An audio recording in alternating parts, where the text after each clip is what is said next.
मौजूदा समय में देश की युवा शक्ति हर क्षेत्र में कोई ना कोई स्टार्टअप की शुरुआत कर रही है। देश में बहुत सारे युवाओं ने सालाना लाखों की सैलरी के पैकेज छोड़कर अपने स्टार्टअप शुरू किए हैं, लेकिन कुछ युवा ऐसे भी हैं जिन्होंने खेती किसानी में अपने हाथ आजमाए हैं। आज हम ऐसे ही एक स्टार्टअप के बारे में बताएंगे। चेन्नई के श्रीराम जी, जिन्होंने हाइड्रोपोनिक्स खेती को एक स्टार्टअप का रूप देकर ये उपलब्धि हासिल की है। हाइड्रोपोनिक्स खेती बिन मिट्टी की खेती को कहते हैं। हाइड्रोपोनिक्स खेती को हवा में खेती भी कह सकते हैं। इस खेती में मिट्टी की जरूरत नहीं होती। पौधे जमीन के स्तर से कई फीट ऊंचे उगाए जाते हैं। इस खेती में पौधों को पानी तथा पोषक तत्व एक कंटेनर के माध्यम से दिए जाते हैं। कैसे हुआ इनका स्टार्टअप शुरू? चेन्नई के श्रीराम जी को हाइड्रोपोनिक्स खेती के बारे में इनके एक मित्र ने बताया था, जिसके बाद हाइड्रोपोनिक्स को लेकर इनके मन में एक स्टार्टअप शुरू करने की इच्छा जागृत हुई। जगह के चुनाव के लिए इन्होंने अपने पिता की बंद फैक्ट्री को चुना।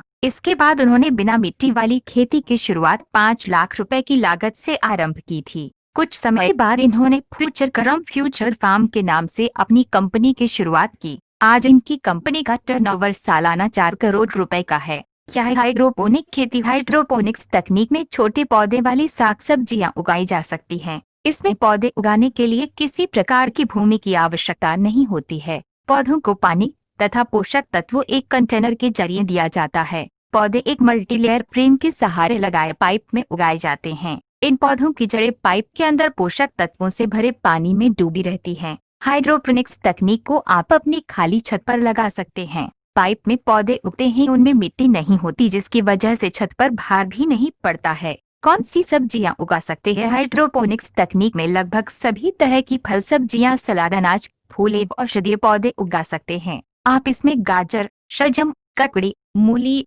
मटर, आलू, शिमला मिर्च, तुलसी, मिर्च, अजवाइन तथा फलों में खरबूजा, तरबूज, पाइनएप्पल, स्ट्रॉबेरी, ब्लैकबेरी, ब्लूबेरी आदि फसलें की जा सकती हैं। हाइड्रोपोनिक्स खेती में लागत 1 एकड़ क्षेत्र में हाइड्रोपोनिक तकनीक स्थापित करने के लिए लगभग 50 लाख रुपए का खर्च आता है। अगर छोटे स्तर पर अपने घर में शुरू करना चाहे तो 100 स्क्वायर फुट का खर्च लगभग 50,000 से 60,000 रुपए के बीच आता है। आप अपने घर में 100 स्क्वायर फुट में लगभग 200 पौधे उगा सकते हैं। हाइड्रोपोनिक्स खेती के सिस्टम। हाइड्रोपोनिक्स खेती में 6 प्रकार के सिस्टम लगाए जाते हैं। यह सारे सिस्टम मिलकर पौधे को पानी एवं पोषक तत्व उपलब्ध कराते हैं। 1. Drip system. टैमिली सिंचाई प्रबंध का आधुनिक तरीका है। इसके द्वारा पौधे को बूंद बूंद करके पानी दिया जाता है। 2. एब्ड फ्लो फ्लड और ड्रेन। इसमें पौधों को पोषक तत्व ऑटोमेटिक तरीके से दिया जाता है। 3. Nutrition film technique. इसमें बिजली, पानी, जल गलन बहाव को कंट्रोल में रखा जाता है। 4. Water culture. इस सिस्टम में हवा, पानी, बुलबुलें तथा एयर कंट्रोल की जाती है। 5. एरोपोनिक्स। इस सिस्टम में कंप्यूटर से वातावरण तैयार किया जाता है। स्प्रिंकलर तथा सेंसिंग इसके अंग है। 6. Wick system. टैमिस क्रिया द्वारा पौधों में पानी रस्सी या डोरी आदि के द्वारा पहुंचाया जाता है। हाइड्रोपोनिक तकनीक से खेती करके श्रीराम जी की कंपनी का टर्नओवर 2015-16 में सिर्फ 38 लाख रुपए था, जो अब बढ़कर 4 करोड़ रुपए हो गया है। उनकी कंपनी का कारोबार 300% सालाना की दर से वृद्धि कर रहा है। उनकी यह पहल अनुकरणीय एवं प्रशंसनीय है।